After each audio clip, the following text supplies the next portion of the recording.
Hello বন্ধুরা, আপনাদের সবাইকে দীপা রান্নাঘরে স্বাগত জানিয়ে আজকে একটা পিঠে রেসিপি নিয়ে চলে এসেছি। হ্যাঁ, এবার বলবেন পিঠে তো পুরানো রেসিপি সবাই বানায়, কিন্তু দেখেন একবার, আপনাদেরকে একবার দেখেন, একবার দাবিয়ে দেখাচ্ছি এটা একটু চেপে কতটা নরম আর কতটা সফট হয়েছে পিঠেগুলো। আর ভিতরেও দেখেন একদম পুর ভরা। যাক, এখানে আমি খেজুরের গুড় নিয়ে নিয়েছি, এটা যেটা বাটালি গুড় বলে ওটা নিয়ে নিয়েছি। নিয়ে আমি ওটা একটু কড়াইতে গলিয়ে নারকেল নিয়ে নিয়েছি, নারকেলটা কুড়িয়ে এবার দিয়ে দেবো একসাথে। এবার যেটাকে নারকেলের একটা পুর বলে ওটা বানিয়ে নিয়েছি, নারকেলের পুর সন্দেশ আপনারা যেটাই বলেন, যাক নারকেলের পুর বানিয়ে নিয়েছি। দেখেন এটা হয়ে গেছে। আর শীতের দিনে কিন্তু খেজুর গুড়ের পিঠে খেতে কিন্তু দারুণ লাগে, আপনাদের সবারই ভালো লাগে কিন্তু, জানেন তো, শীতের দিনে খেজুর গুড়ে। আর খেজুর গুড়টা কিন্তু শীত ছাড়া পাওয়া যায় না।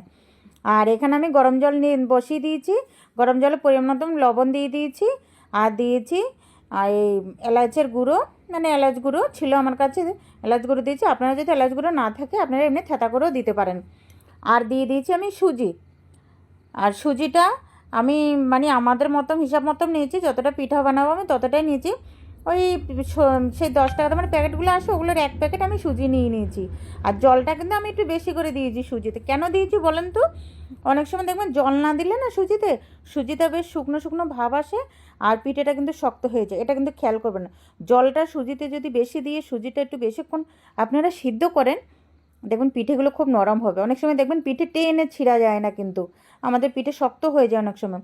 এই যে জলটা দিয়ে একটু বেশিক্ষণ সিদ্ধ করলে সুজিটা নরম হয়ে যায়, সুজিটা ভালোভাবে সিদ্ধ হয়ে যায়, তাতে পিঠেগুলো কিন্তু খুব নরম হয় আর খেতেও কিন্তু খুব ভালো লাগে। জানেন, শক্ত পিঠে কিন্তু খেতে অতটা একটা ভালো লাগে না। এখানে আমি সুজিটা ঠান্ডা করে আমি হাতের সাহায্যে একটু আর একটু ডলে নিয়েছি থালাতে। বেশি ঠান্ডা করা যাবে না, একটু হালকা হালকা গরম থাকতে থাকতে হাত দিয়ে একটু ডলে নেবেন আপনারা, এই আটার মতন একটু। আর এখানে আমি যা সুজিটা হয়ে গেছে, এবার আমি পরিমাণ মতন ছোটো করে ছোটো লেচি নিয়ে নিয়েছি, যেমন আমরা লুচি করি ওরকম টাইপেরই নিয়েছি আমি, বেশি একটা নিইনি, লেচিগুলো ছোটো ছোটো। আর এবার ভিতরে পুরটা দিয়ে দিয়েছি। দেখেন পুরটা দিয়ে একটা পিঠের আপনাদের যেভাবে ভালো লাগে সেভাবে করতে পারেন, কিন্তু আমি এটা পুলি পিঠা বানিয়েছি, তো সুজির ভাপা, সুজির তেলে ভাজা পুলি পিঠা বানিয়েছি।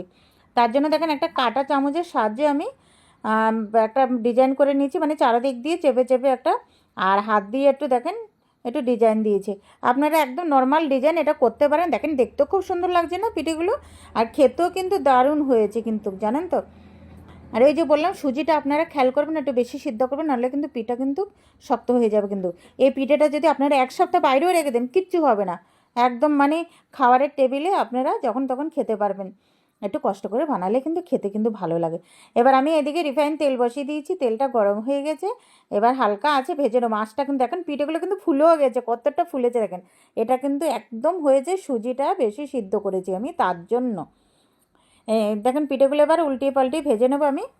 দেখেন ফুলেও গেছে কিন্তু পিঠেটা, এই দেখেন পিঠেটা ফুলা ফুলা লাগছে না? দেখেই মনে হচ্ছে আপনাদের কিন্তু ফুলা ফুলা। এটা সুজি তেলে ভাজা পুলি পিঠে, সুজি দিয়ে তেলে ভাজা পুলি পিঠে। দেখেন খুব সুন্দর লাগছে দেখতে। ডিজাইনটা দেওয়াতে কিন্তু একদম সহজ ডিজাইন দেখিয়েছি আপনাদেরকে, যাতে আপনারা করতে সুবিধা হয়। সবাই করতে পারবেন, ছোটো বড়ো সবাই করতে পারেন। আর যারা নতুন পিঠে বানাতে পারেন তারাও কিন্তু এই ডিজাইনটা করতে পারবে। আর দেখেন এই যে ভিতরটা আপনাদেরকে তোমার কতটা নরম হয়েছে একবার দেখেন আপনারা, আর একদম পুরো ভরা। দেখেন খেতেও কিন্তু একদম দারুণ হয়েছে। আমি আগেও বললাম, আপনারা এই ছোটো ছোটো জিনিসগুলো যদি একটু পিঠে পায়েসে যদি খেয়াল করে আপনারা বানান না, খুব ভালো লাগবে, খেতেও ভালো লাগবে। আর পিঠেটা রেখে আপনারা 1 সপ্তাহ খেতে পারবেন। এটা সুজির তেলে ভাজা পুলি পিঠে।